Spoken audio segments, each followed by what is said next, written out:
اور ہر مذہب میں کتاب موجود ہے۔ ہر مذہب والا اپنے مذہب کی حقانیت و سچائی کے ثبوت میں کوئی نہ کوئی کتاب پیش کرتا ہے اور کہتا ہے کہ ہمارے مذہب کی کتاب حق ہے، ہمارے مذہب کی کتاب سچ ہے۔ زبور شریف، تورات شریف، انجیل شریف بے شک منزل من السماء ہیں، مگر موجودہ زبور شریف، تورات شریف، انجیل شریف خلق ملق سے پاک نہیں ہیں۔ ان آسمانی کتابوں میں تحریف کر دی گئی ہے، اس لیے یہ کتابیں بھی قابل اعتبار نہیں رہی۔ یہ قابل اعتبار نہیں رہی۔ اس دور میں کوئی کتاب حق اور سچ نہیں رہی۔ صرف اور صرف اگر کوئی سچ ہے، کوئی حق ہے تو صرف قرآن مجید ہی ایک ایسی کتاب ہے جو حق اور سچ ہے۔ 1500 برس سے آج تک قرآن مجید کا ایک ایک حرف محفوظ ہے، نہ بدلا گیا ہے اور نہ ہی بدلا جائے گا، کیونکہ علامہ اقبال کہتے ہیں ہے قول خدا قول محمد، فرمان نہ بدلا جائے گا، بدلے گا زمانہ لاکھ مگر قرآن نہ بدلا جائے گا۔ اور جب اللہ تبارک و تعالیٰ نے قرآن کو نازل فرمایا تو قرآن نے یہ بھی ارشاد فرمایا انا نحن نزلنا الذکر وانا لہ لحافظون، یعنی کہ بے شک ہم نے ہی اسے اتارا ہے قرآن کو اور ہم ہی اس کے نگہبان ہیں۔ اللہ تبارک و تعالیٰ نے قرآن مجید کی حفاظت کی ذمہ داری خود اپنے لیے لی ہے، تو اس میں کیسے کوئی خلط ملط کر سکتا ہے، کیسے کوئی گھٹا اور بڑھا سکتا ہے؟ حضرات، قرآن مجید ہی ایک ایسی کتاب ہے جو ہمیشہ ہر شخص کے لیے ہدایت تھی اور ہمیشہ ہر ایک کے لیے ہدایت رہے گی۔ مذہب اسلام کی حقانیت اور سچائی کے لیے قرآن کریم ایک ایسا مضبوط اور عظیم دلیل ہے، اور ہمارے پیارے آقا مصطفیٰ جان رحمت صلی اللہ تعالی علیہ وسلم کے بے شمار معجزات میں سے ایک عظیم الشان معجزہ ہے۔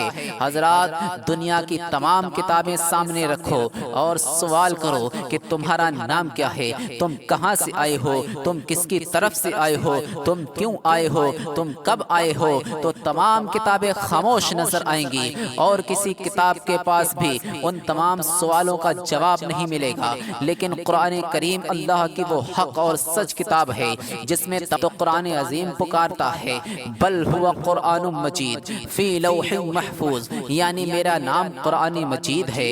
اے قرآن بتا کہ تو کہاں سے تشریف لایا ہے، تو قرآن کریم جواب دیتا ہے تنزیل من رب العالمین، یعنی رب العالمین کی طرف سے آیا ہوں۔ اے قرآن بتا کہ تیرے آنے کا مقصد کیا ہے، تو قرآن جواب دیتا ہے ھدی للناس، یعنی میں لوگوں کی ہدایت و رہنمائی کے لیے آیا ہوں۔ اے قرآن بتا کہ تو کس مہینے میں تشریف لایا ہے، اور قرآن کریم جواب دیتا ہے شہر رمضان الذی انزل فیہ القرآن، یعنی رمضان شریف کے مہینے میں آیا ہوں۔ اے قرآن بتا کہ تو کون سے دن آیا ہے، یا دن میں آیا ہے یا رات میں آیا ہے، اگر رات میں آیا ہے تو کون سی رات میں آیا ہے، تو قرآن کریم جواب دیتا ہے انا انزلناہ فی لیلۃ القدر، یعنی کہ میں شب قدر میں آیا ہوں۔ حضرات، آپ نے سن لیا کہ قرآن پاک نے تمام سوالوں کا مکمل جواب عطا کیا، اور یہ ثابت کر دیا کہ اللہ تعالیٰ کی کتاب قرآن مجید حق اور سچ ہے۔ ایسی حق اور سچ کتاب ہمارے پاس ہے، مگر ایک ہم ہیں جو قرآن کریم سے دور ہیں۔ گھر میں قرآن شریف موجود ہے مگر طاقوں میں رکھا ہوا ہے، الماریوں میں رکھا ہوا ہے، لیکن مسلمانوں کو قرآن شریف کی تلاوت کی فرصت نہیں ہے، اور قرآن کریم پر عمل کرنا تو مسلمانوں نے چھوڑ ہی رکھا ہے۔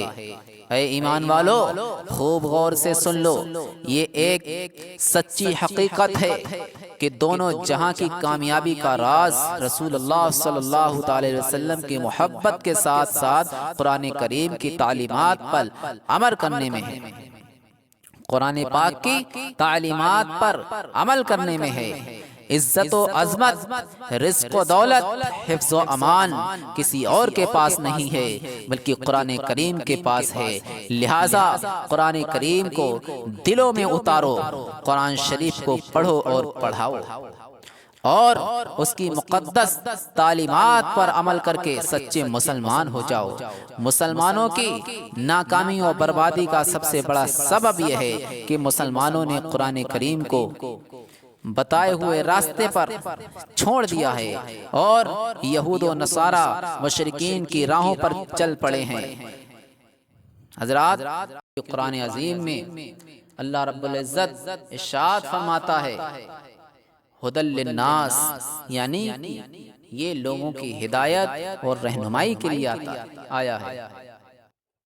صحرا میں، جنگلوں میں، بیابان میں پڑھو، صحرا میں، جنگلوں میں، بیابان میں پڑھو، اور مینار گر گئے ہیں تو میدان میں پڑھو۔ یہ بے خبر نجومی تمہیں کیا بتائیں گے کل ہونے والا کیا ہے، قرآن میں پڑھو۔ میرے آقا مصطفیٰ جان رحمت صلی اللہ تعالی علیہ وسلم ارشاد فرماتے ہیں خیرکم من تعلم القرآن وعلمہ، یعنی کہ تم میں سب سے بہتر وہ شخص ہے جو قرآن سیکھے اور سکھائے۔ حضرات، سب سے بہتر شخص وہ ہے جو قرآن کو سیکھے اور سکھائے، اور قرآن عظیم کو پڑھنے میں ایک حرف پڑھنے پر 10 نیکیاں ملتی ہیں اور اس کے 10 گناہ معاف فرما دیے جاتے ہیں۔ ماشاءاللہ، سبحان اللہ۔ حضرات، اور سرکار کی حدیث پاک ہے کہ فمن اکرمہم فقد اکرمنی، یعنی کہ جس نے حافظ قرآن کی عزت کی اس نے میری عزت کی۔ میرے آقا مصطفیٰ جان رحمت صلی اللہ تعالی وسلم نے ارشاد فرمایا جس نے قرآن پڑھا اور سیکھا اور اس پر عمل کیا، قیامت کے دن اس کو ایسا تاج پہنا جائے گا، قیامت کے دن اس کو ایسا تاج پہنایا جائے گا جس کی روشنی چاند جیسی ہوگی، اور اس کے ماں باپ کو ایسا لباس پہنایا جائے گا جس کے مقابلے میں دنیا کی کوئی حقیقت نہ ہوگی۔ قرآن کے حافظ و قاری کے ماں باپ کہیں گے یہ ہمیں کس وجہ سے لباس پہنایا گیا ہے، تو ان سے کہا جائے گا تمہارے بچے کے قرآن عظیم پڑھنے کی وجہ سے۔ ماشاءاللہ، سبحان اللہ۔ اور میرے آقا مصطفیٰ جان رحمت صلی اللہ تعالی علیہ وسلم نے ارشاد فرمایا جس نے قرآن کو پڑھا اور اس کو اچھی طریقے سے یاد کر لیا اور اس کے حلال کو حلال جانا، اس کے حرام کو حرام سمجھا، اس کے گھر والوں میں سے ان کے 10 لوگوں کے بارے میں اللہ تبارک و تعالیٰ اس کی شفاعت قبول فرمائے گا جن پر جہنم واجب ہو چکا تھا۔ اے ایمان والو، جب حافظ قرآن 10 گناہگار رشتہ داروں کی شفاعت کرے گا جن پر جہنم واجب ہو چکی ہوگی، تو ہمارے آقا مصطفیٰ جان رحمت صلی اللہ تعالی وسلم کی شفاعت کا عالم کیا ہوگا۔ میرے امام عشق و محبت بریلی کے تاجدار کیا خوب ارشاد فرماتے ہیں پیش حق مزدہ شفاعت کا سناتے جائیں گے، آپ روتے جائیں گے، ہم کو ہنساتے جائیں گے، اور وسعتیں دی ہیں خدا نے دامن محبوب کو، جرم کھلتے جائیں گے اور وہ چھپاتے جائیں گے۔ حضرات، میرے آقا مصطفیٰ جان رحمت صلی اللہ تعالی وسلم نے ارشاد فرمایا کیا تم اس سے عاجز ہو کہ رات میں تہائی قرآن پڑھ لیا کرو؟ لوگوں نے عرض کیا کہ تہائی قرآن کوئی کیسے پڑھ سکتا ہے؟ تو حضور علیہ الصلوۃ والسلام نے ارشاد فرمایا قل هو اللہ احد، پوری سورت تہائی قرآن کے برابر ہے، یعنی کہ جس نے سورہ اخلاص قل هو اللہ احد کو پورا 3 مرتبہ پڑھا، یعنی کہ اس نے پورا قرآن عظیم کا ثواب پا لیا۔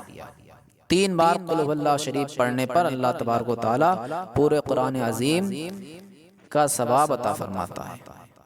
ماشاءاللہ، سبحان اللہ۔ اللہ تبارک و تعالی ہم سب کو قرآن عظیم کے فیضان سے مالا مال فرمائے، ہم سب کو زیادہ سے زیادہ قرآن عظیم کی تلاوت کا شوق و ذوق عطا فرمائے۔ یا اللہ یا رحمان یا رحیم دل کن مارا مستقیم بحق ایاک نعبد و ایاک نستعین۔ آئیے حضرات قرآن عظیم کی کچھ تلاوت کر لیں جس سے کہ قرآن عظیم کے فیضان سے ہم سب لوگ مالا مال ہوں۔ محبت سے سماعت فرمائیں۔ اعوذ باللہ من الشیطان الرجیم، بسم اللہ الرحمن الرحیم، الحمد للہ رب العالمین، الرحمن الرحیم، مالک یوم الدین، ایاک نعبد و ایاک نستعین، اہدنا الصراط المستقیم، صراط الذین انعمت علیہم غیر المغضوب علیہم ولا الضالین۔ بسم اللہ الرحمن الرحیم، لا يستوي أصحاب النار وأصحاب الجنة، أصحاب الجنة هم الفائزون۔ لو أنزلنا هذا القرآن على جبل لرأيته خاشعا متصدعا من خشية الله، وتلك الأمثال نضربها للناس لعلهم يتفكرون۔ هو الله الذي لا إله إلا هو، عالم الغيب والشهادة، هو الرحمن الرحيم۔ هو الله الذي لا إله إلا هو، الملك القدوس السلام المؤمن المهيمن العزيز الجبار المتكبر، سبحان الله عما يشركون۔ هو الله الخالق البارئ المصور، له الأسماء الحسنى، يسبح له ما في السماوات والأرض، وهو العزيز الحكيم۔